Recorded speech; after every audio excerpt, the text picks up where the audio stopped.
Gilas versus China Asian Games Semifinals. Pag-usapan natin yan mga kaibigan.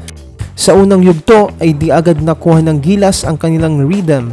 Lumamang agad dyan ang China by 11 points. Hinugot agad dyan ni Coach Tim Cone sa bench si CJ Perez at gumanda ang flow ng kanilang offense.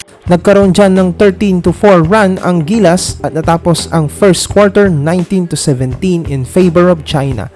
Pagpatakpo ng second quarter ay puro turnover po ang Gilas dyan. At napakaganda din ng transition offense ng China mga kaibigan. Sa second quarter lamang ay mayroon silang 10 fast break points. Natapos ang first half 48-30 in favor of China. At sa third quarter po, buwis buhay dyan si Justin Brownlee diving for the ball para makahabol ang Gilas. Nakaka-force din ng turnover ang Gilas against China pero di nila ito makonvert into points. Kaya natapos ang third quarter may bit-bit pa rin na 12 na kalamangan ang China. At sa fourth quarter mga kaibigan, dito na po kumana si Justin Brownlee. Umiscore ng tatlong magkasunod-sunod na 3-point shots si Justin under 5 minutes of the quarter.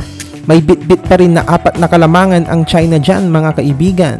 At sa final minutes po ng quarter, 2 sunod na 3-point shot po ang naipasok ni Justin Brownlee para makuha ang kalamangan at eventually makuha ang panalo.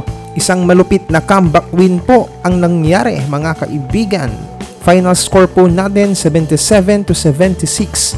Pagkakaroon po ng rematch sa pagitan ng Pilipinas at Jordan sa gold medal match.